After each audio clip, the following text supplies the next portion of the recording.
So hello everybody, and a very warm welcome back to this afternoon's session on day 3 of the Sub-Sahara Spectrum Management Conference. So this morning we switched attention to 5G and had a really interesting discussion on the continual path towards 5G from the region. As I said, I think I said at the time, that's actually been a continual session that we've had for the last 4 or 5 years. And it's been really interesting to see how things have developed and grown and the progress that's been made in that area. Now this afternoon, we're going to switch the focus specifically now to mmWave spectrum. So I think I'm right in saying that this is the first time at this Sub-Sahara event that we've had a session specifically focusing on mmWave. So really interested to hear, first of all, thinking points on opportunities in the 57 to 71 gigahertz band, and then more broadly to have a look at what role for mmWave frequencies in Africa's digital future. So I think it will follow on quite nicely from some of the discussions this morning. Just before I pass over to our moderator for the session, just to mention as well after that, what we've got going on for the rest of the day. We do have a short break following the session that's about to start now, before we come back for the final sessions of the event. First of all, a final panel on the evolving shape of the spectrum landscape in Africa. And then we have our wrap-up session right at the end of the day at 4:30, our closing ceremony, where we'll be hearing from Andrew Regeji and other key stakeholders on what their main takeaways and thoughts are from the conference. So lots still to come, so we better get going with the sessions this afternoon. So I'd now like to welcome to the stage our moderator for this afternoon's sessions, Kush Udhura from Analysis Mason. So Kush, welcome. It's great to have you with us. As I said, really looking forward to this session. So over to you. Thank you, Dan. Thank you. Welcome everybody for this session, which I think is going to be quite exciting.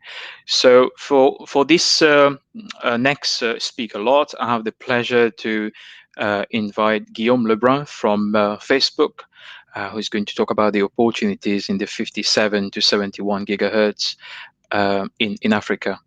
So I'll hand over to you, Guillaume. Thank you, Kush. Hi everyone, my name is Guillaume Lebrun from Facebook, and today I want to talk to you about opportunities in the 57-71 gigahertz band. Now, this is a little bit different than what we typically discuss in Spectrum conferences, because these opportunities are not for 5 years from now, they're actually for today. So these are opportunities for you to improve connectivity in your country simply by making regulatory choices today. The equipment is there, everything is ready, ISP are ready to deploy, and it's really just a question of putting the right regulatory framework in place. Now, to explain a little bit more, I will present a technology called Telegraph, which is basically bringing fiber-like cost-effective connectivity by leveraging the 57-71 gigahertz band. So next slide, please. The first question that you may have is why, as Facebook, we're interested in connectivity. Well, it's quite simple. For people to be able to use our product and tool, and therefore to connect with each other and build communities, they need to be able to have access to connectivity. So connectivity is really a basic need so that people can actually enjoy our product. And we believe it's not just a product, but it's actually for the benefits of most people to get connectivity, because that's the way they're going to be able to take part in the digital world and improve the way that they work, live, shop, and do everything online. We know what impact connectivity can have on the GDP of a country. Next slide, please. And one major problem with connectivity is really the last mile connection, especially for high-speed broadband availability. So what you see on the left is that more than 1 billion people have to get the connectivity from an outdated last mile infrastructure. And it's not just an African problem, it's a problem worldwide.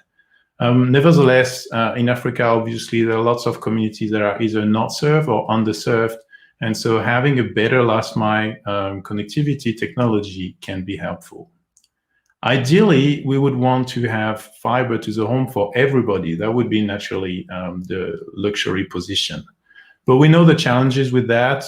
Deploying fiber to the home can be expensive and can be slow. And that's why we try to find a solution to bridge not fiber in itself, but bring fiber-like connectivity to the home. Next slide, please. And that's what we try to do with a technology called Terragraph. And Terragraph is really trying to address this last mile connectivity gap to introduce better services in underconnected communities. As Facebook, we're not trying to sell products. We're not trying to become operators. We're just trying to develop the technology so that other actors, OEM and ISP and MNOs, can deploy Terragraph to bring better connectivity. So our interest as Facebook is really making sure that there is better connectivity in the communities. Next slide, please. So going back to what we all love talking about, spectrum, why is the 5771 gigahertz band so interesting, and what is the value proposition? The first thing is that in 60 gigahertz band, you get access to very wide bandwidth, which means high throughput, high capacity, and low latency. What does it mean? It means that through this band and technology in this band, users will not see the difference with fiber. So it would be really like a fiber-like connectivity that they enjoy. The second aspect is that in a 60 gigahertz band, you have obviously a small wavelength, and that means that you can have small antennas, so it's easier to deploy the network. And the second aspect is that these antennas produce narrow beam, and with narrow beam, you can reduce the interference that you're creating to the entire world. And that is what allows this system to operate in the 60 gigahertz band on an unlicensed basis and still operate with very high quality of service. So in a nutshell, the 60 gigahertz band allows multi-gigabit communication at low latency and low power wirelessly.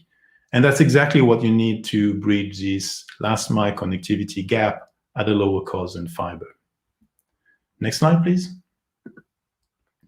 So what is Terragraph? Well, as I mentioned, Terragraph is operating in the 60 gigahertz band, and now you understand why 60 gigahertz band is so interesting.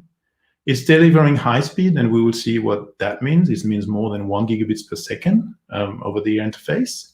And it's operating as a resilient mesh. So even if you lose one of the nodes in your network, the network can keep operating functionally and deliver high quality connectivity. Last but not least, what is critical is that you can deploy this network at very low cost at a very fast time to market. So that is where we think that it could improve the connectivity much faster than trying to have fiber to every single home. Next slide, please. In terms of application, it's a typical application that you can think about. So an internet service provider or mobile network operator can use it for fixed wireless access. And what it means is that they could just bring the fiber to the center of a suburb or the center of a town, and then use the wireless component to bring it to every single home at a much lower price than if they had to deploy fiber to every single home. The second aspect is for mobile backhaul, and especially backhaul of smaller cell. When you try to densify your network in very dense urban situation, it can be super expensive to bring the backhaul to every single cell, the fiber backhaul. With this kind of wireless backhaul, you can reduce the cost of the densification of your network, as I said, especially for small cell. And naturally, that takes you to outdoor Wi-Fi, which is some other kind of small cell. As a mayor of a town, if you want to bring a Wi-Fi zone in your town, it can be very problematic to address the backhauling situation. And with Terragraph, that can be solved much quicker and at a lower cost. Last but not least, for smart cities, once again, the connectivity of the smart city element can be an important line in your budget. And by leveraging this kind of low-cost solution and high-performance solution, you can have a more aggressive smart city deployment. Next slide, please. So typically, what does it look like? So here you can see two lines of fiber in red, which create a fiber presence. But of course, this fiber, even though it's in the area, it's not reaching every person and every building or every lamppost where you actually need that connectivity. That's where you use the dotted line, which are Terragraph links, to create a network that will bring the fiber-like connectivity either to a small cell, to a building, and then it's going to be distributed with alternative technology in a building, or we can go directly to the user with a Terragraph node mounted on the window or on the rooftop. Next slide, please. And Terrograph is flexible and can be deployed in several different architecture. So it can go from dense urban, where it has to be above rooftop, sorry. It can be in urban area where you would look at the residential rooftop and linking them with each other, and suburban area where you could use street furniture to connect the link. Terrograph needs to be in line of sight to operate properly, and that's why you have the different architecture. But what we made sure of is that the technology is flexible enough to address different deployments. Now, in terms of cost, if you look at the deployment in dense urban, you're looking at something of the order of $200 to connect a customer. And if you're looking at suburban, it can go up to something like $300 or $400. And so you really, you have a range of deployment possibility, which can result in a range of cost, but it's always a reasonable cost. Next slide, please. And just to compare with the other technologies that you can use to connect people. And so obviously fiber and cable are very high capacity and great QoS. And the challenge with them is the cost of deploying them, and especially installing the infrastructure, and the time to market, just the time that it takes to install the infrastructure. DSL has got the challenge that is no longer very relevant for future connectivity. It's not future-proof because of the capacities that it delivers. 5G fixed wireless access can be a great solution. The challenge with 5G fixed wireless access is it's a bit more expensive to deploy, and also it's going to have a restricted capacity in terms of the bandwidth that it can deliver. So that's really where Terrograph or 60 gigahertz technology can play a role in combining a very low capex, a future-proof capacity, and a very short time to market in terms of implementation. Next slide, please.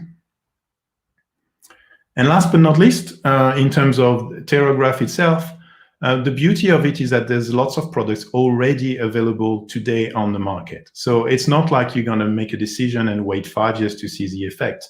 If you decide to open the band today, ISP can deploy networks tomorrow because these products are available from all these companies. So an ISP just needs to go and reach out to these people and buy the product, and it can deploy as soon as you as a regulator allow the system in the band. Next slide, please. And let me walk you through what you would need to do as a regulator to enable these technologies. The beauty of this solution is there's been lots of studies and there's a very stable regulatory framework. In this case, I'm going to focus on the EU framework, but there's a US framework which is as good, so you can really choose which one you would like to implement. But the core of it is that it's an unlicensed regime. So in terms of study, you have studies by ETSI and study by ECC demonstrating how the technology works, and also in terms of compatibility, how it can make sure that it protects the incumbent. So you have lots of proof points to explain why you can make a decision in opening the band.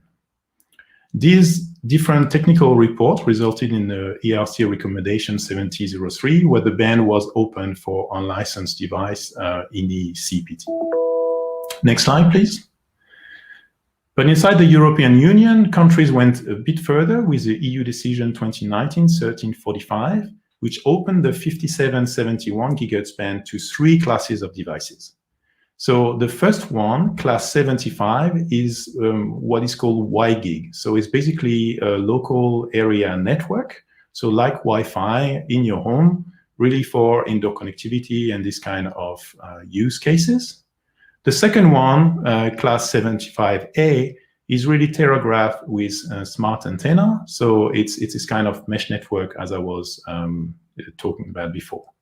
The class 75E is a little bit different in that it's using high gain antenna, and that can be used to basically connect 2 islands of Terrograph with each other or have a little bit longer link thanks to the high gain antenna.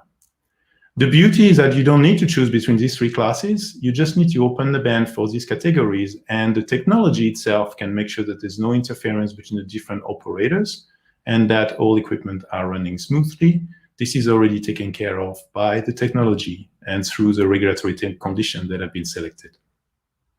Next slide, please. Following the decision in the EU, standardization happens. So on the left, you have the ETSI standard for WiGig, so for the local area network. And in the middle, you have the new standard for telegraph-like connectivity, so basically for this last-mile connectivity solution. The standard is not published yet. It's still going through the approval process, but it's been approved at ETSI brand level. So it's so-called stable draft, and it can also already be considered reliable in terms of assessing the ability of the equipment to operate in the band without creating interference to incumbent. And last but not least is the report 78.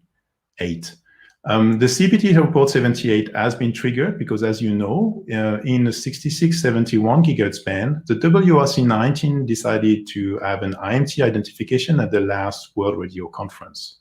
And therefore, the European Union asked the CPT countries what they thought about this situation and under which condition IMT should be introduced in the 6671 gigahertz band.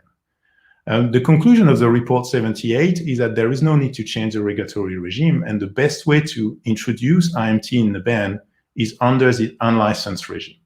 And the reasoning for it is really that there are other millimeter wave bands where IMT can be deployed on a licensed basis with higher power, for example, the 26 gigahertz band that's going to be discussed a little bit later this afternoon. And that band would be complementary to enable unlicensed deployments, or a bit quicker and easier deployment to complement what is done in the licensed band. So this conclusion from report 78 are very interesting. And so what's going to happen in Europe is that the regulatory framework is going to stay the same, and IMT is going to be introduced in the context of short-range device regulatory regime. Next slide, please. The last picture that I wanted to share with you is what's happening internationally. And you can see there's already many countries in the world that are already enabling this kind of application in 5771 gigahertz band. You can see in green the countries where it's already possible, and in yellow the countries that are in the process of opening the band. And that's why you have all these OEM already producing equipment, because they know that there's going to be a very large ecosystem around this solution. So if you decide to open your country to this solution, you know that you're going to have product available at a very attractive price to bridge the last mile connectivity in your country. And the last remark that I will make is that when you see Africa, we know that it's very important to connect the continent and to give people all the opportunities that they can have to connect to the internet. And it really just depends on you as regulator to open this opportunity and let your citizens be better connected. The products are there, the willingness from the operators is there. So it's really just a regulatory solution that will bring better connectivity, not in 5 years, but the day you make the decision. So my hope is that we'll keep discussing this ban, and that by the next time we discuss together, Africa is looking green, and lots of people get connectivity through solutions like Telegraph on the continent. Thank you very much. Thank you very much, Guillaume. So that yeah, we've got one question, or probably in two parts. The question is, what is the current situation in the 60 gigahertz band across the region and globally? I guess, that's your last slide that you covered, but if there's anything to add on it, feel free. No, I would say it's still a situation that is getting put in place. So you can see that in Europe it's going to happen. The decision is already made, but countries are still going through the process. In other part of the world, like in Southeast Asia, there are still discussions, whereas America is already looking green. What can also be interesting is that if, as a regulator, you have thoughts about the 6671 gigahertz band in a different way, at least if you could open the 57 to 66 gigahertz band, that would already bring the opportunity with a lower capacity, but still, that would open many opportunities already, and that would be already a great step forward. So even if you're not completely sure about your full decision, making a decision on half of the band would already be fantastic. Okay. Thank you. And then the second part of the question, is it open for use by the Telegraph FWA technology already in any countries? I think you sort of covered that towards the end as well, but if you have anything to add, please go ahead. Oh, sure, absolutely. There's already live networks in many countries. I just encourage people to go to search Terrograph in Google, and you will see that there are already many communities where these networks are deployed. And so the beauty of this technology is really to enable community scale deployment. So you're talking about an operator that wants to connect a village in joint work with the mayor of the town, and really enable these kind of services on a more local basis. So that's probably why you haven't seen a Vodafone announcing a global deployment. But I mean, that's available for MNOs too if they want to. But it really brings a variety of business model, and it's really up to every single operator to decide where they want to deploy. And that's, I mean, when you talk about villages that are not connected, where the public people want to, make a difference, that has very attractive features. Thank you. In the interest of time, so I'll pick a final question. This question comes from Nelson Wasilwa from Communications Authority of Kenya. In areas where you have deployed, have you encountered any public concerns about radiation? How have you addressed those concerns? Hey, that's a very good question. So in terms of WiGing and Terrograph with smart antennas, the type of radiation that you're talking about is similar to something that you get from Wi-Fi. So it's very limited EIRP, right? But when you go to the high gain antenna, so the category 75B, that's when you could have this kind of concern that pop up in your mind. And for example, in the UK Ofcom decided that it was important before allowing this technology for professional operators to make sure precisely that the operators are aware of this kind of radiation concern. And therefore, what they ask is that each operator sign on a register and basically gets an operator's license. So the technology is still unlicensed. They can still deploy where they want, but they need to respect this professionality clause, and they need to have a license from Ofcom to operate such device. So it really, category 75 and 75A remains completely unlicensed, and there's no concern for radiation whatsoever. In 75B, it's a country per country approach, and as a country, you may decide to have the operators registering their interest. From our standpoint, what we think is much better to keep the device themselves unlicensed, because it allows a much quicker deployment. And really the solution from Ofcom is pretty attractive, because Ofcom keeps the control of what is getting deployed, and they can ask detail on that anytime. But at the same time, they don't put they don't slow down the deployment of equipment. They let complete freedom to the operators. So it's a responsibility-based approach. Okay, thank you very much, Guillaume. That was very interesting, and we hope our audience enjoyed this session and has learned a few key things that may be applied to the African market. So thank you once again. Thank you. Okay, so next session, I'm just going to do a quick introduction about millimeter wave in the 5G. And just before going there, just quickly introduce myself. My name is Kushadora. I'm originally from Africa. Have a keen interest in this part of the world, and I've been wave analysis mason for more than 13 years, so I've been there quite a long time. And yeah, this is about me. So if we can move to the next slide, please. Okay, just in terms of setting the scene, so millimeter wave, what we can observe over the last 2 years, it has gained momentum, and it has got the support of various stakeholders. This is only one cut of the support that I'm presenting here. If you look at the devices over the last 2 years, the graph shows, it's been growing, quite rapidly, for some of the bands. And I think it's fair to say millimeter wave is going to stay here. Millimeter wave is a key part of 5G spectrum portfolio. So yeah, that's something we have seen elsewhere, around the world, and I'm sure that will be the case in Africa soon. So if we move to the next slide, please. For a recent study that was commissioned by Qualcomm and Ericsson, Analysis Mason did quite a lot of stakeholder interviews with mobile network operators. It was mainly in Europe area, but some of the Asian Pacific region as well, trying to understand how they think about the use cases of millimeter wave. And I've got a list of 5 here, the top 5. I'm sure, well, there are others, but yeah, just focusing on the top 5. A lot of momentum on the enhanced mobile broadband in high capacity location, especially to support gaming, AR, VR experiences in tourism and retail. And as we know, I mean, tourism is quite big as well in Africa. So that is something the MNO's been thinking about a lot.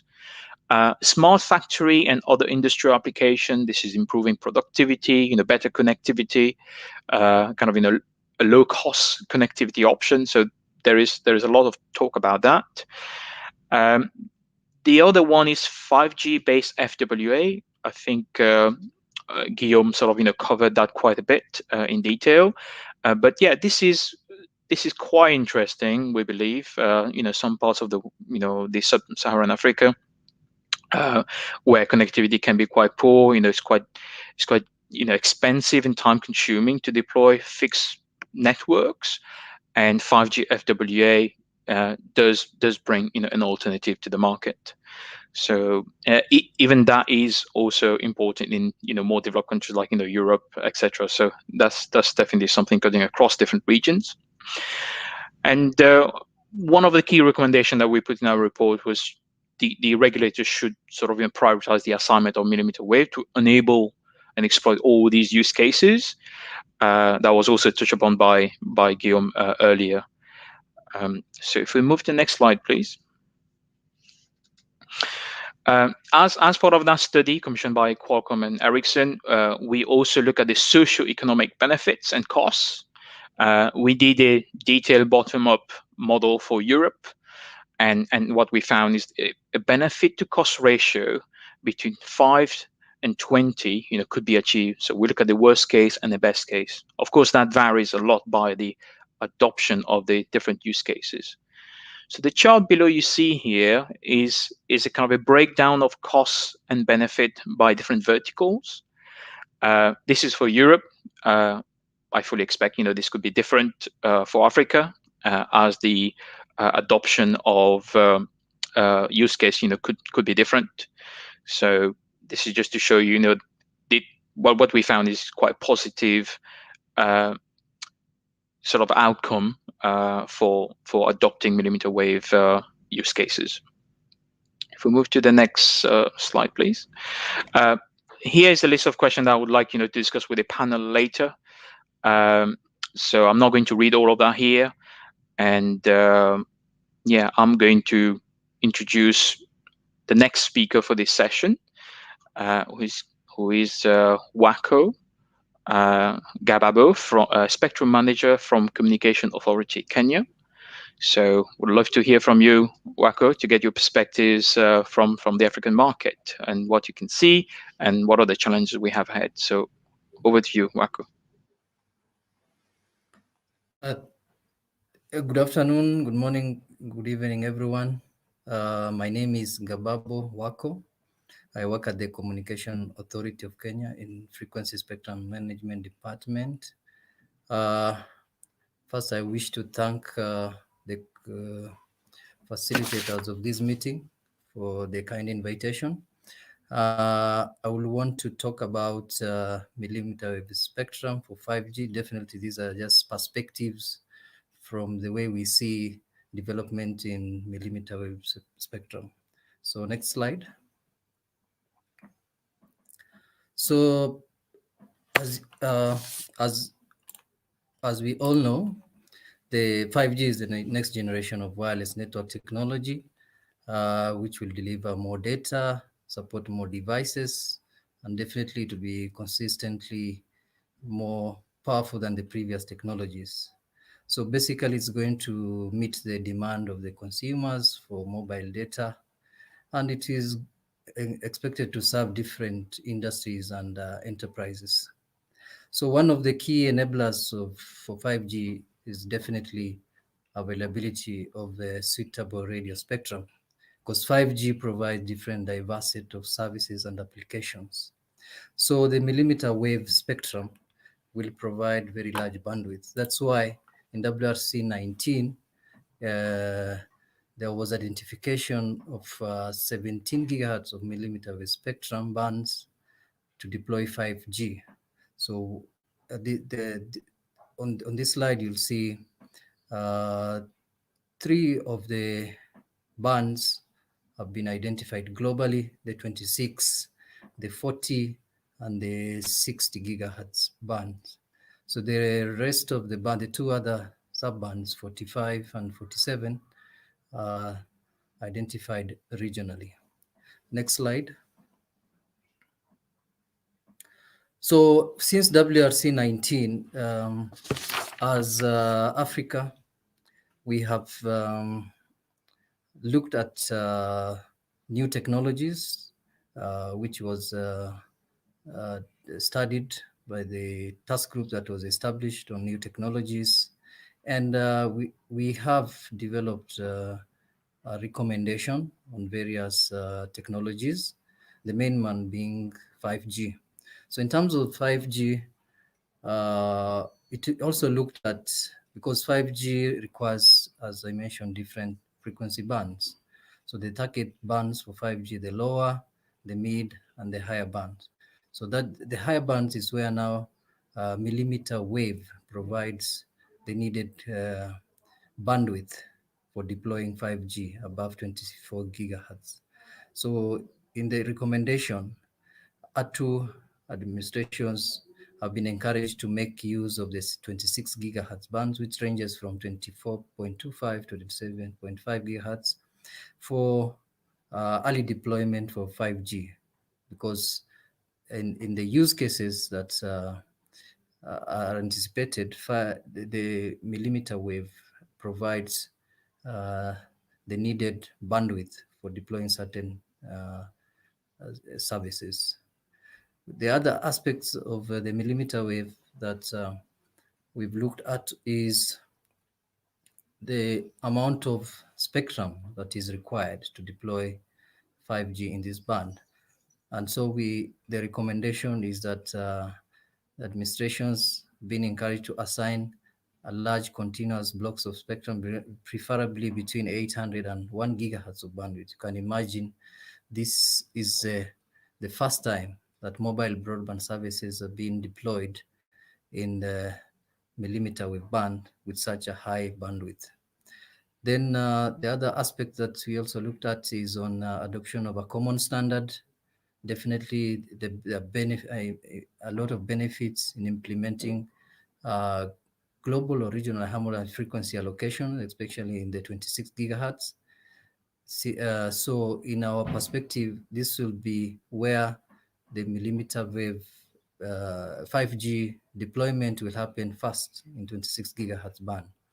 So there is a recommendation to adopt and implement 5G as a start in the 26 gigahertz band. Then the other aspect is local and shared licenses. Of course, due to the propagation characteristics of the mmWave bands, it's possible to reuse that spectrum for different users. So there is a recommendation on possibility of making available the mmWave spectrum for local shared licenses, especially to address the spectrum needs of the different vertical industries. Next slide. So in terms of the status of the mmWave, first in our view is that most countries at the moment, they are in the 5G exploration and development phase. Basically, this phase is looking at different frequencies that can be availed for 5G deployment, issuing of trial licenses. So at the moment, this is where many of the administrations are. Then the first services to be deployed will mainly be in mmWave bands, will be EMBB, Enhanced Mobile Broadband Services for High Capacity FWA. I think that has already been mentioned, and also deployment of mmWave for 5G will be progressive initially. Mainly will be in congested hotspots, stadiums, airports, and ports.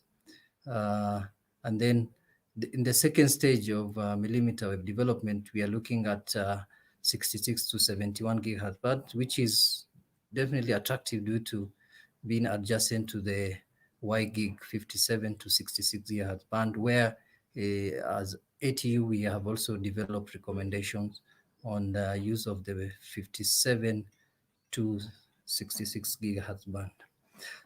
This map basically shows the status of deployment and launch of 5G services globally. But if you look at the map of Africa, it's very diverse. And so the administrations and countries are at different stages of deployment. Some have already deployed commercially, others are still planning, and others are in the trial stages. Next slide. There are selected 5G use cases which are relevant to Africa. These are just a snapshot of what we developed in the RTOR recommendation. The first is fixed wireless access. As I've mentioned, this will provide high-speed broadband in homes and offices, so to improve broadband connectivity. The others, of course, we have the agriculture industry, where we'll have connected sensors, and also wildlife and livestock management. That is also very key for us in Africa. The other is also in mining. We have very vibrant mining industry. So in terms of remote management of mining sites, education, healthcare. So the use cases are quite diverse and huge, and some of them probably have not been able to, they're still be emerging. Next slide. So as I conclude, basically administrations are looking at transforming the regional global allocations into national assignments so that we release this 5G spectrum in timely manner, and also including the millimeter wave spectrum in the roadmaps of 5G. Then in terms of the licensing aspects of 5G, we are looking at flexible. Definitely, as Kenya, we are looking at flexible licensing. Of course, MNOs can work with vertical industries. The options are various. So these are the things that we are looking at, and also encouraging millimeter wave 5G pilots in order to stimulate the market, and also they demonstrate use cases for 5G. Then, of course, there are incumbent services within, for example, 26 gigahertz band, where we need to have a plan for migrating those services, or segmenting the band to take care of the incumbent services. I conclude my presentation, and thank you for the attention. Thank you very much, Marco. So we'll take the questions at the end during the panel discussion. Now I have the pleasure to invite Christoph Hildebrand, Spectrum Manager from BNetzA, that's the German regulator, to give us a bit of perspectives, from Europe. What's happening, what are the key learnings so far. Over to you, Christoph. Yes, thank you, Kush, and thank you for the kind introduction. Inside BNetzA, I'm focusing on the terrestrial mobile networks, and today I want to provide some information about the general decisions for the regulatory framework we've taken in Europe, and especially in Germany, when it comes to millimeter wave bands. Next slide, please. First, I'd like to give a short overview on the current regulatory framework in Europe on millimeter wave bands.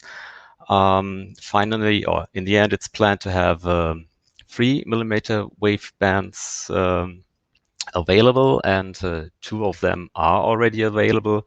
The first one is the famous 26 gigahertz band, which is the pioneer band in the millimeter wave range, with up to 3.25 gigahertz of available spectrum. And the regulatory framework for the 26 gigahertz band is based on a coordinated approach where the location of base stations is known for those coordination purposes. The second frequency band is the 6671 gigahertz band as part of the license exempt band 57 to 71 gigahertz, which was already mentioned also by Guillaume and Waco. And for this band, the existing regulatory framework is continued to be used. So in total, up to 14 gigahertz continuous spectrum can be made available in the framework. Yes, I think that's a quite huge amount of spectrum here. And the third band, which will be made available, or is planned to be made available, is the 40 gigahertz range. And here the upper part of the identified frequency band, so the 40.5 to 43.5 gigahertz band.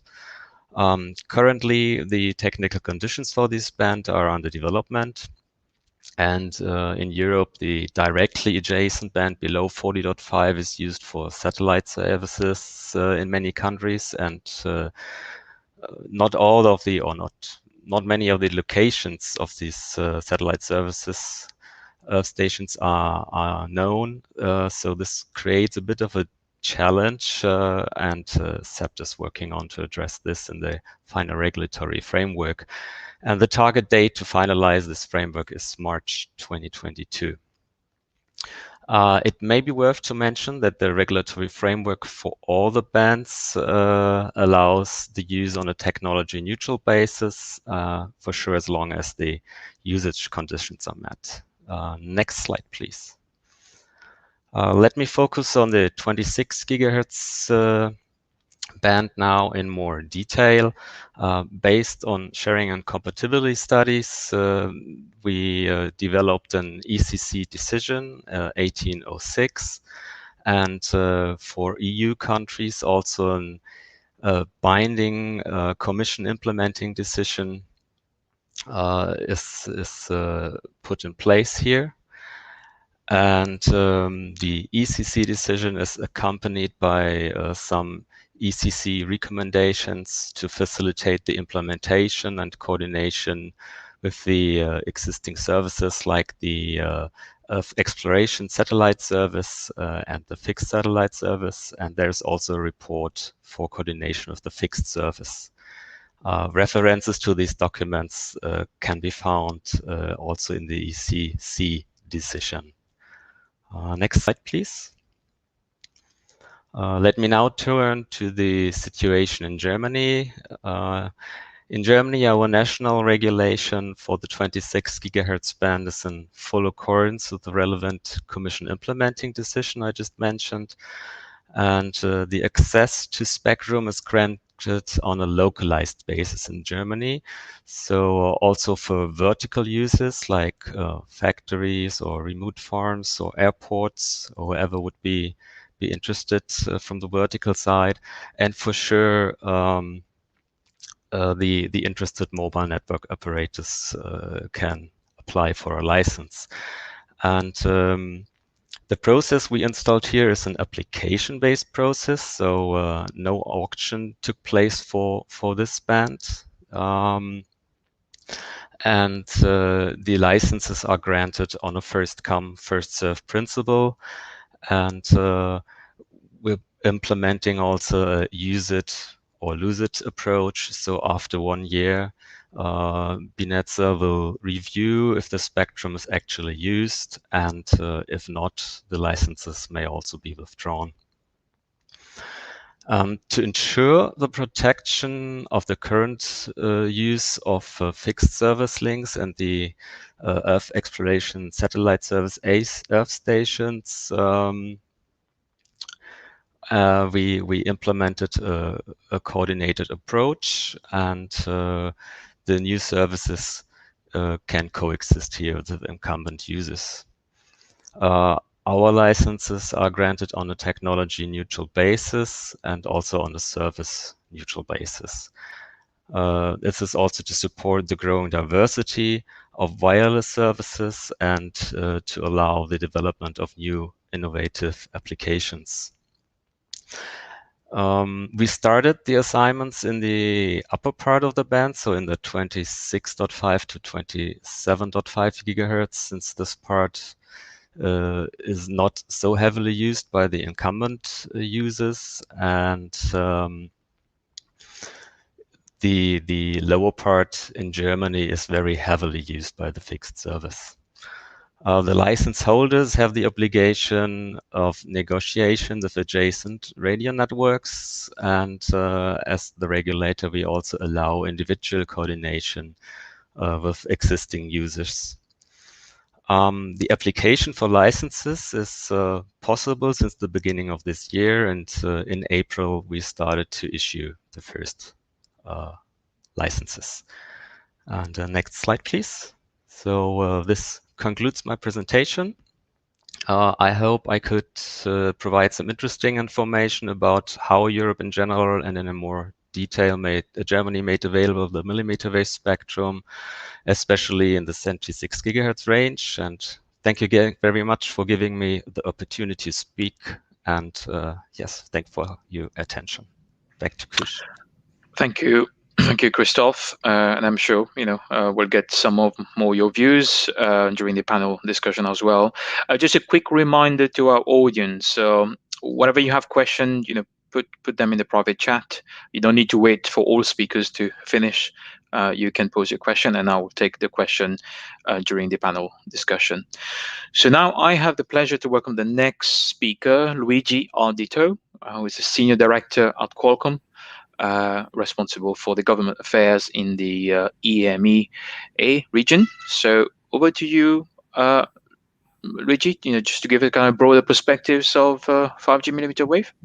Thank you, and I'd like to thank you for giving this opportunity to talk about spectrum for 5G, in particular for millimeter wave.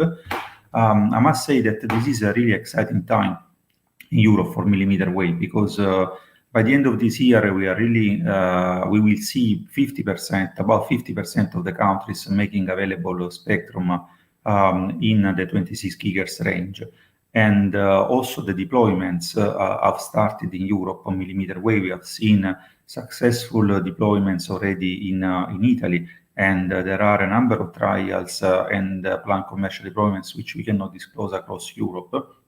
And in Italy, we will see more operators also coming on board, as the Italian regulation basically is asking also frequency owner to start deployment in those bands. You will see in part of the presentation a couple of slides which are really duplicated because they were presented also by the chairman of this session. We have actually commissioned a study to analysis Mason. So I hope you don't mind to see some of the information again. So next slide, please. As I was saying, basically, really 5G millimeter wave is bringing new waves of opportunities, and this is not just for outdoor deployments, where we are actually seeing already deployments, as I was saying before, in Europe, and they are predominantly basically driven by the mobile operators, but there are also opportunities, and a lot of them for indoor deployments, complementing actually the Wi-Fi. There is a lot of value for the whole mobile ecosystem in deploying millimeter wave. This is not just talking about operators, but also service providers, venue owners, infra vendors, and device OEMs. Next slide, please. In terms of areas where we expect millimeter wave to play an important role, and this has also been confirmed by the studies which we commissioned together with Ericsson to analysis Mason, and also actually with Nokia to plan consulting. We are talking about an important role to be played in indoor enterprises, indoor, outdoor venues, transportation hubs, very, very important. We have seen a lot of trials as we speak, ongoing in France. FWA, of course, it is an important application, and industrial IoT. Next slide, please. This is really the slide which I was mentioning to you, and this is really the duplication of what the chairman has presented. We have commissioned the study with Ericsson. We have asked Analysis Mason to calculate the benefits of a Europe-wide deployment on mmWave for a number of use cases which were identified by talking to important stakeholders across the industry. So in airports, industrial ports, WA, etc., smart factories. You can see there is a great benefits, 141 billion benefits with cost about 21 for deploying mmWave. You can see some cost to benefit ratio very high, 17 for airports and about 5 for smart factories. And you can also notice from the slide how important smart factories are for mmWave with 75.8. So more than half of the value generated from deploying mmWave actually coming from smart factories. Next slide, please. In terms of authorization, we heard from our colleagues before in Germany. They have a particular authorization model which is local based and the first basically come first serve, and with some conditions attached, use it or lose it. But there is not just a German model. We have seen that looking across Europe, that different models have been adopted for authorizing the spectrum. The Italian model, where basically the licenses were nationwide, and they applied club use, and we can discuss more if needed the club use. And the Finnish model, where actually they have provided the free licenses of 800 megahertz, each one for 1 MNO. But then they have set some spectrum aside for private networks at the bottom. This is a model which is also being pursued in other European countries. Next slide, please. And this is really the situation where we are today in terms of making available spectrum. So you can see Italy, Finland, Greece, Russia, Slovenia, Denmark, Germany, UK, they have all made available spectrum for mmWave. There is some more planned for 2021. As we speak, Croatia is actually having an auction. Actually, there will be an auction also in some of the Baltic countries like Serbia by the end of this year. But more importantly, we are going to have also Spain by the end of this year. UK, again, we expect an important consultation anytime soon, Sweden, and then smaller countries like Montenegro and Estonia. And then moving into 2022, we actually expect France to make available spectrum in mmWave together with Austria. A consultation is ongoing at the moment in Austria. Next slide, please. And this is really a slide which I borrowed from GSA, and it is reinforcing the message which our chairman was actually mentioning before. The number of vendors which have announced mmWave devices are really growing. They are actually coping with the different bands, the European bands, but not only the European bands, but also the American, the Japanese bands.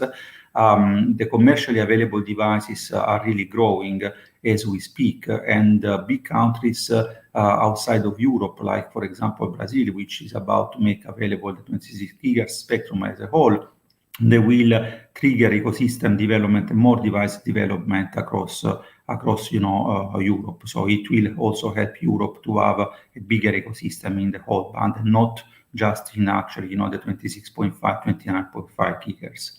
Next slide.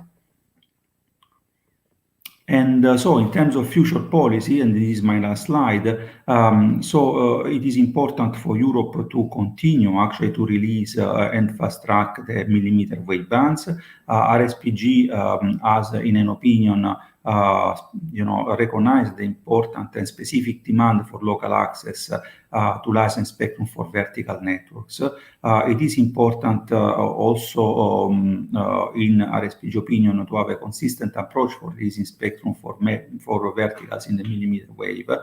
And in terms of authorizations, really from Qualcomm point of view, we believe that there is no one size fits all. So it depends very much on the circumstances, the national circumstances which authorization model to approach, if it should be at the national level or basically provided at a local level. But what we want to make sure is that there is spectrum for verticals as well as for mobile network operators. Mobile network operators give the scale, and this is very important in the deployment, and the growing up a market. But at the same time, we also see important demand coming from vertical applications, and that should also be satisfied in some form. And so this is my last slide. Thank you for your attention. Thank you very much, Luigi. One thing I forgot to mention, the report that Luigi mentioned about socioeconomic modeling impact of millimeter wave, that is publicly available on the Analysys Mason website. So if you search for it, and you can freely download a copy, hopefully you'll find that helpful. So in terms of our next speaker, I think we should not forget satellite has a big role to play in the millimeter wave as well. So for that session, I'm grateful to have Chris Murphy, who is the Associate General Counsel for Government and Regulatory Affairs from Viasat. So welcome, Chris, and over to you. Thank you very much, Kush. Appreciate it, and glad to be with everyone today. I wanted to make sure that the satellite perspective, as you said, was represented, and so appreciate the opportunity to do that. Next slide, please. Just to give a little background on Viasat, we are a 35-year-old company.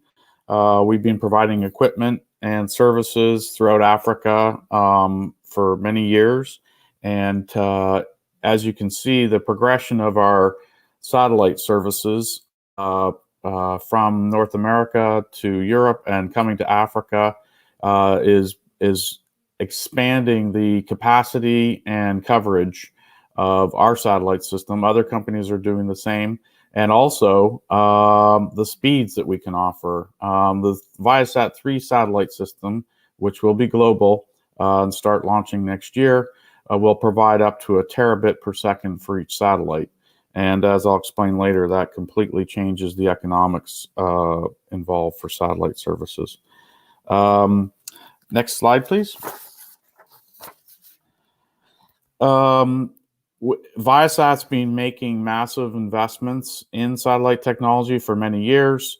Viasat 3, as I said, is the culmination of that. More to come after. What we call ultra high throughput satellite connectivity is changing the speeds. So now people are expecting from satellite up to a gigabit per second, just like terrestrial services, and also capacity.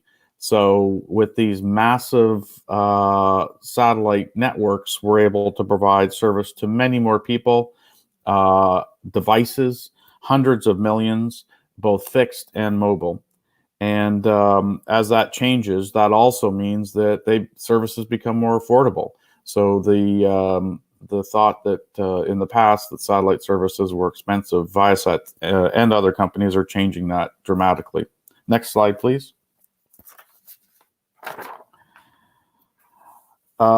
With respect to spectrum policy, just as with any network that's wireless, satellite, as these satellite systems go bigger, and the economics change, spectrum is absolutely critical in order to be able to provide service to more people in more places and devices as well.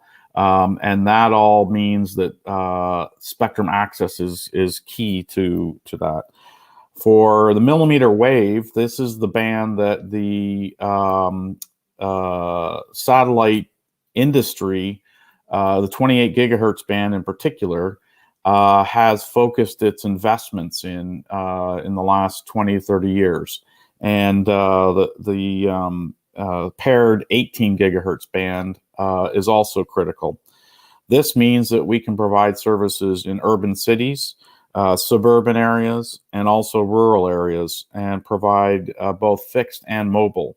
And hearkening back to the last two WRCs, both at WRC 15, the 29.5 to 30 gigahertz band was preserved for satellite broadband services, for eSIM in particular, mobile uses.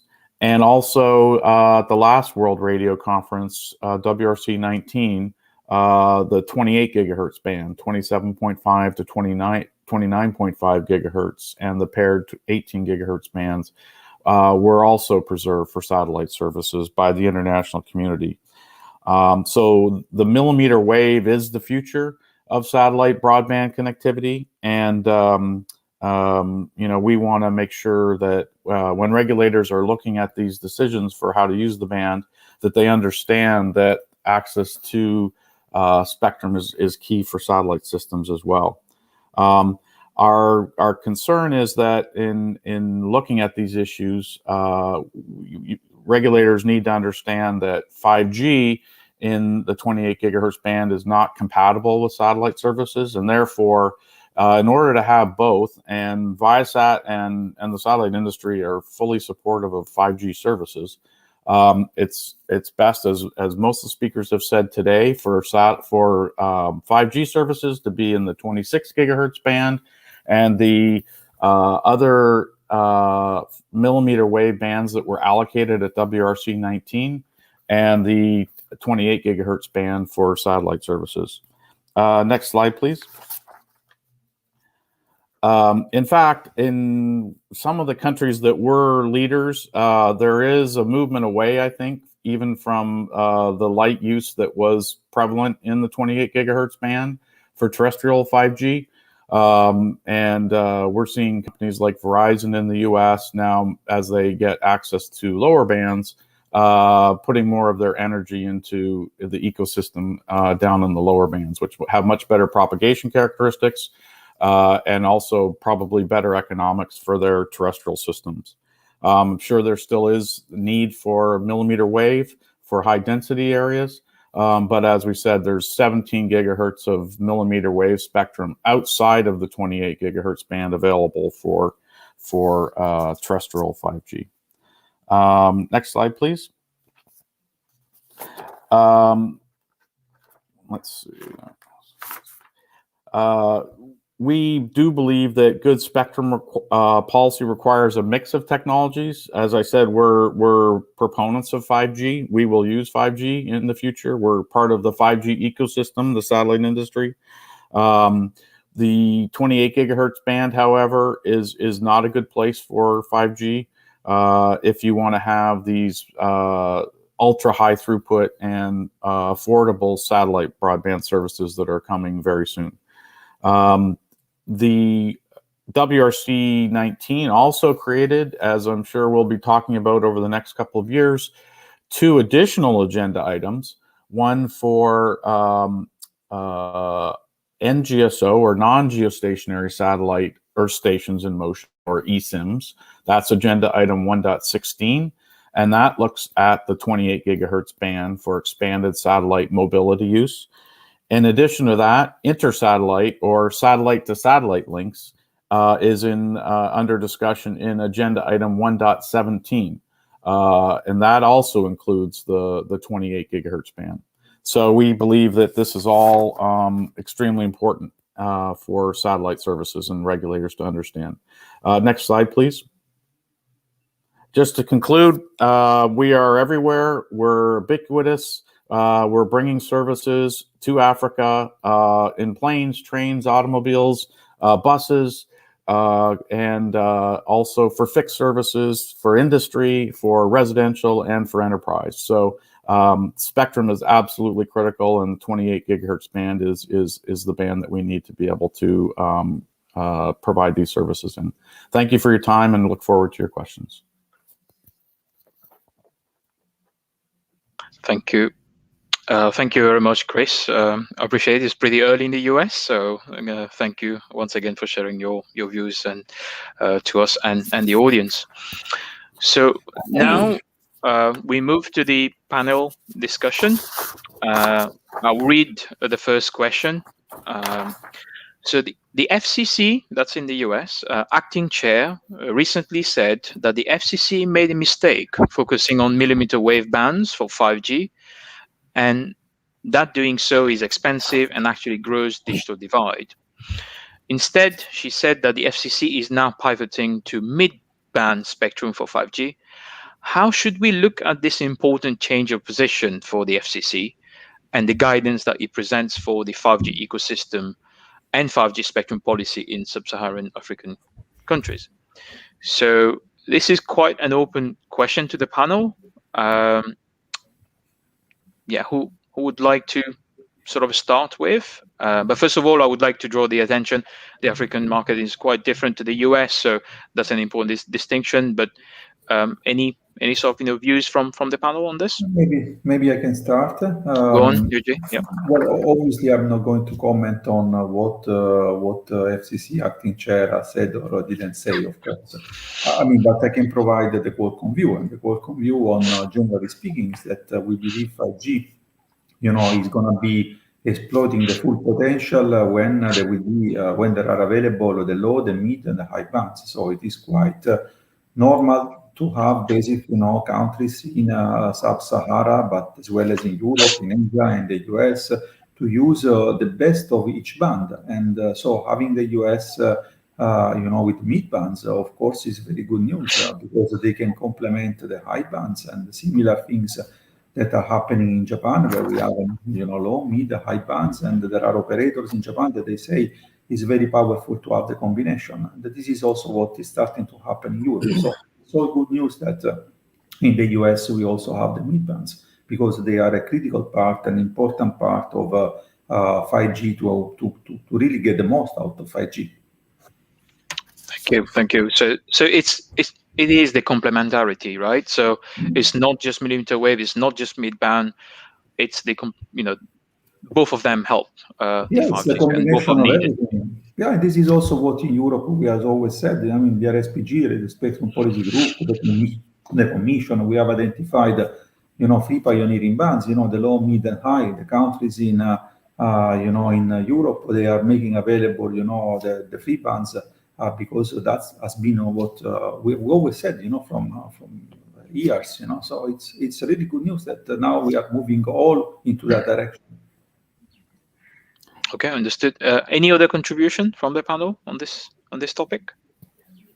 Kush, I would just add that I think it's good that people are now looking realistically at some of the technical propagation characteristics of the band to make sure they understand all the issues that are the benefits and the challenges for various bands, and also the costs involved. I think it's something that we've been trying to get people to understand is that the propagation characteristics for millimeter wave are not as good as some of the other bands. So they're, as I think, as Luigi said, different bands for different purposes. And it would be a mistake to think that all bands can do exactly the same thing. And so the amount of base stations that are required in millimeter wave are significantly more. The backhaul is significantly more, and that adds to the cost. So I think it's right for one of the leaders in millimeter wave originally to be re-looking at this, and hopefully, every country and every region has to do what's right for itself. But taking that into account, we would urge regulators to look at the technical and economic aspects of millimeter wave for their country.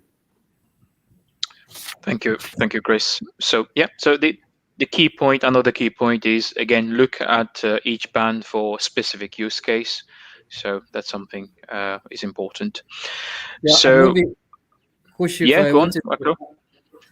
Yeah, if I may add, so I think as the acting FCC chair mentioned, the millimeter wave, it may not be the best band to narrow the digital divide.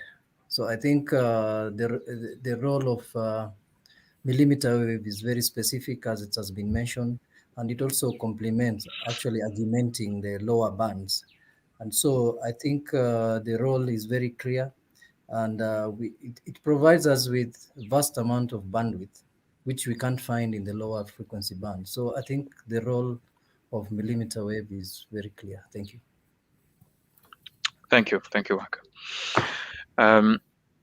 Okay, so we move to the next question. The question comes from Adam Lane. From the experiences in the US, is it correct that coverage of millimeter wave was very poor, and thus it can only be used for hotspots? Any volunteer for this? I can take it. I mean, it's the same that we were discussing before. I mean, I believe that, and I agree with the colleague Adam Lane from Huawei, because I mean, obviously, millimeter wave is not a coverage spectrum, right? I don't think it is going to provide the same coverage as the 700 megahertz, 600, or 3.5. But that's not the point. The point is really that millimeter wave, like we have demonstrated, in a number of real cases, can be utilized in Earth's urban environment and all the nice things, hotspots, FWA, etc. So, but also the colleague from Kenya is saying, it's not going to be like the band which countries will look for bridging the digital divide. So it's really a different perspective we have to take here. Kush, I would add that for satellite, it is the band for bridging the digital divide. And that's why we think it's so important that regulators take that into account. Satellite does have full coverage. It's affordable. And these new ultra high throughput systems that need access to the spectrum, that determines the number of people they can serve, the number of devices they can serve, and how economically they can do it. So there's a place for both. We support both millimeter wave, mid, low band for 5G, but to have benefit of both services and to bridge the digital divide, satellite is the best option for the 28 gigahertz and 18 gigahertz bands. Thank you, Chris. That's very clear, and Luigi as well. I think that's well covered. Any other contribution from anyone on this point? Yes, Kush, maybe I can add something to what Luigi just said. Well, if we look especially in not only in Germany probably, but I always have my German glasses on for sure. This 26 gigahertz band in Germany is not licensed on an exclusive basis, so there's no exclusive access.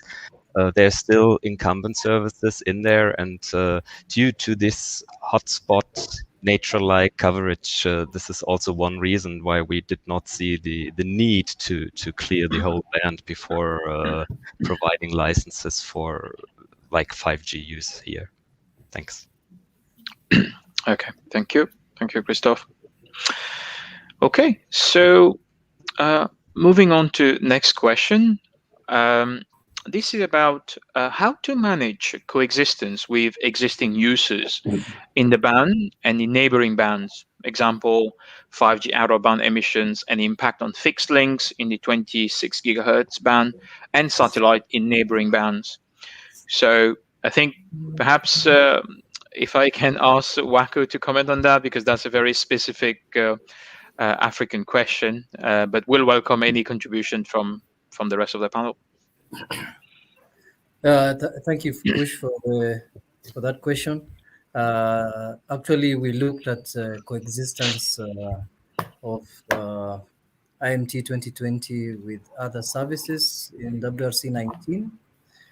For example, as in Africa, we did a study on coexistence with fixed services. Because we had extensive use of the band for fixed links.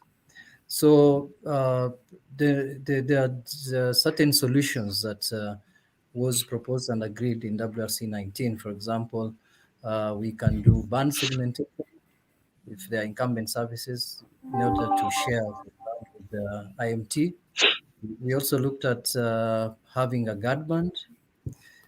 So there are various solutions that have been proposed, and the coexistence is possible depending on the situation that you're handling. So if you have extensive use of the fixed links, for example, you can move them in the lower or the upper part. Most of them are in the lower part, so you'll be able to segment the band. In terms of satellite, of course, in protection of passive services, there are very stringent out-of-band emission limits that were proposed, and that makes equipment manufacturing development complex.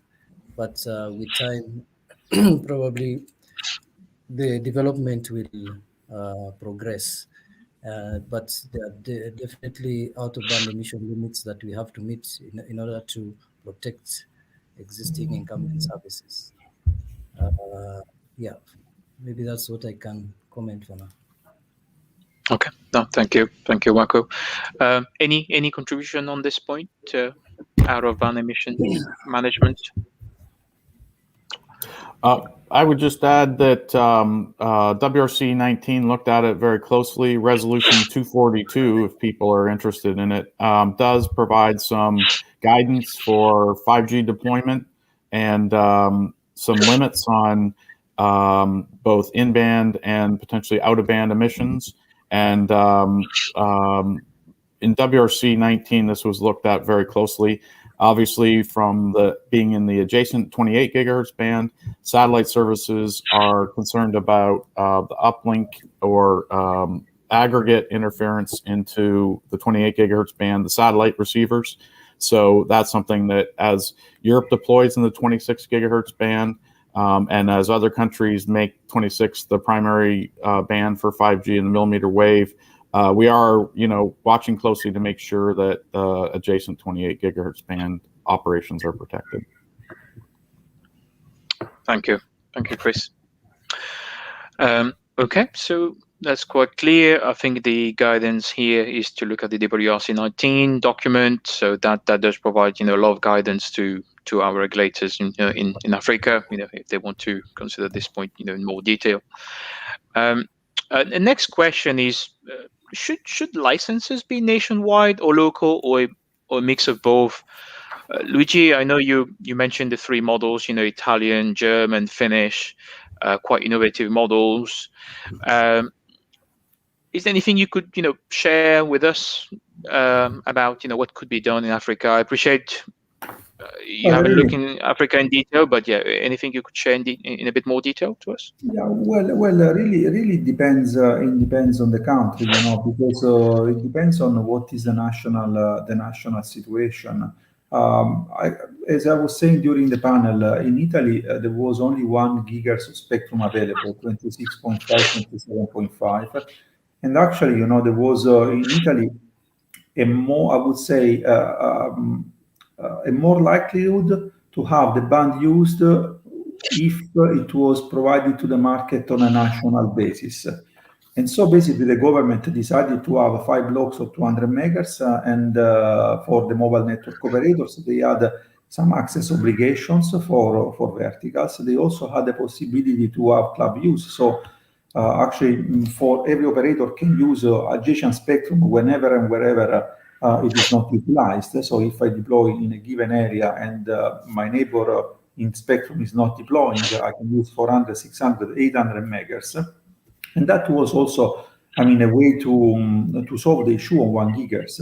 Now, in Italy, the situation is changing because next year is very likely that there will be additional 2 gigahertz of spectrum available in 26 gigahertz, so things will change. But that was, at that time, the way to provide, a spectrum to the market. What I can say is, generally speaking, I would recommend that really mobile network operator, they really need to have a nationwide footprint. I'm not saying that national licenses, but at least they need to be able to deploy on a national footprint. That's quite important. But at the same time, we also recognize that there are places where mobile network operator probably have no interest in deploying. So in that case, probably some combination with local licenses can also help.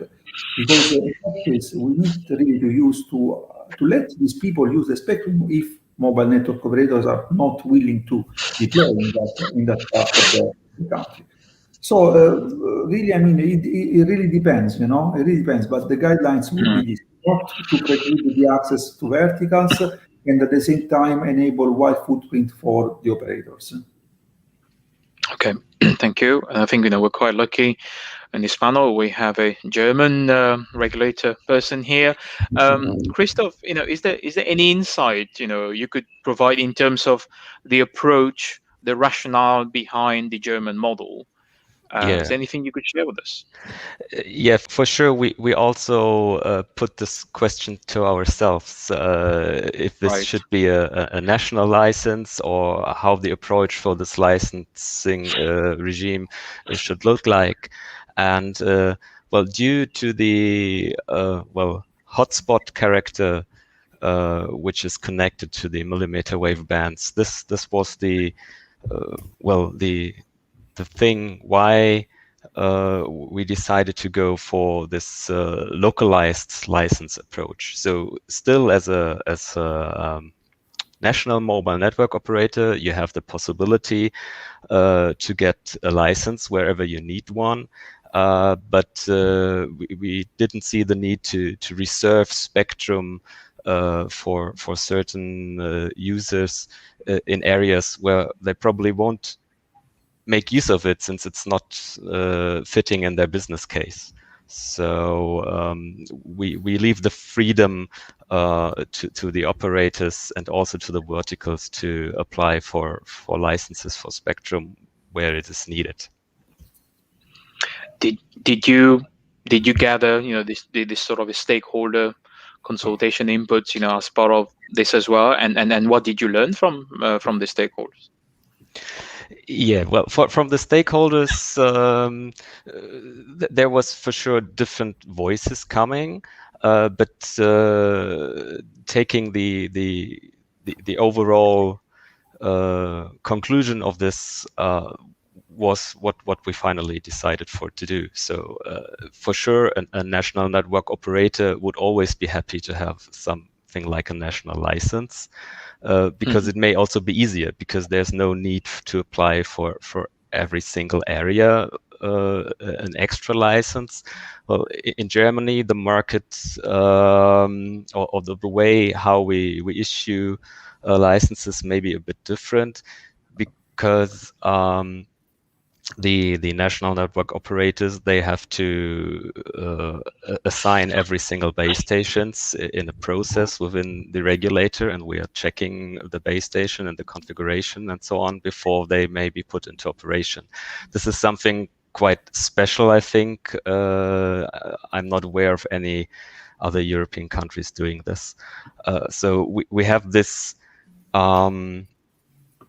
already in place, this way how to handle also single base stations. So maybe this is also something to keep in mind when thinking about this approach, that we already looking at every base station anyway, and so there's no difficulty for us to have this approach put in place.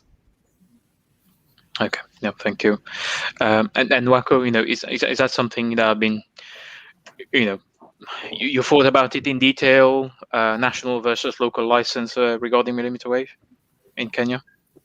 Yeah. So in our perspective, so we are looking at efficient utilization of spectrum. I think that is what we are looking at, and in our perspective, we see like a hybrid licensing model is more viable. Of course, MNOs also need certainty and also efficiency in assignment and utilization of the spectrum. So some licenses based on exclusive national basis, and also since they can't utilize the spectrum nationally, so we in our perspective, it's important also to enable sharing of that spectrum with other licenses such as vertical industries, so that we can also provide the local licenses. So I think a mix of the two, where there is a hybrid model is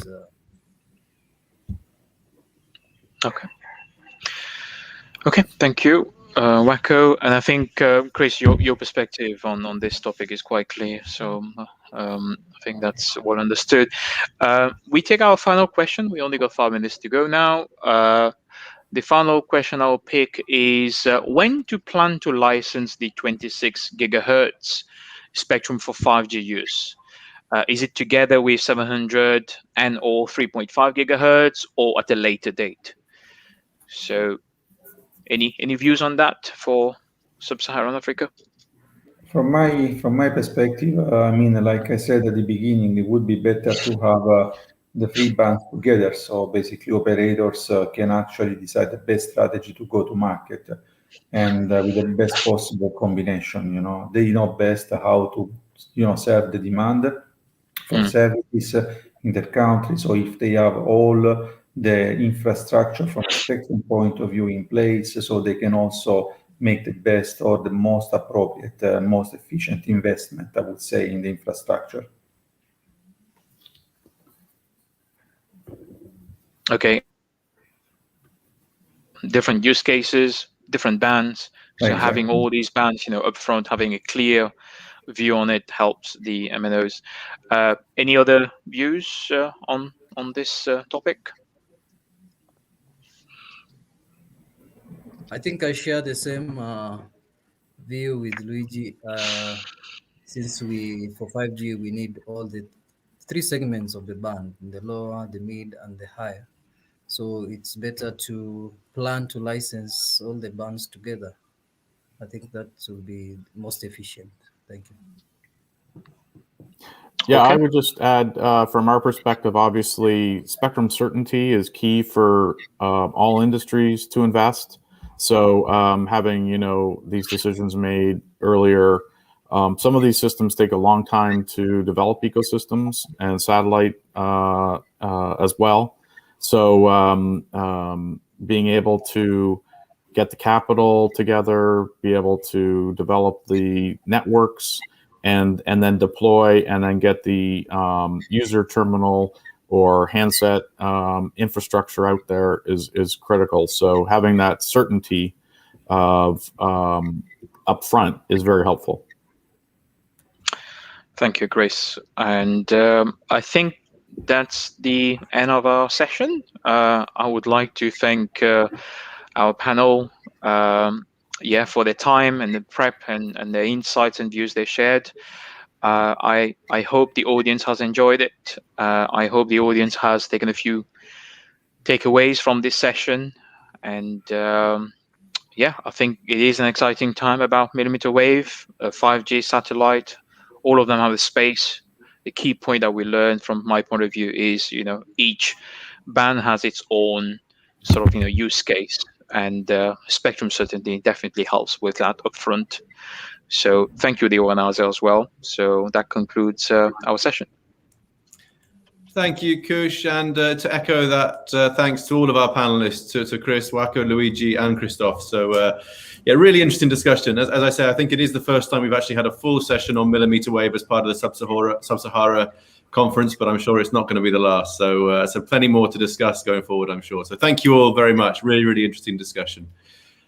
So we're now moving back to a very short break. If I can bring the slides up here. So there we go. So we now have a 20-minute or so break.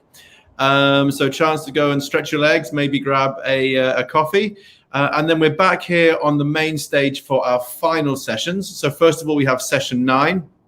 Which is our final panel that's going to be looking at the evolving shape of the spectrum landscape in Africa. And we're going to be hearing from regulators and a representative from mobile, talking about bringing the required spectrum to market, talking about key bands, timing, some of the issues that we've been looking at in this last session as well, and other sessions, of course.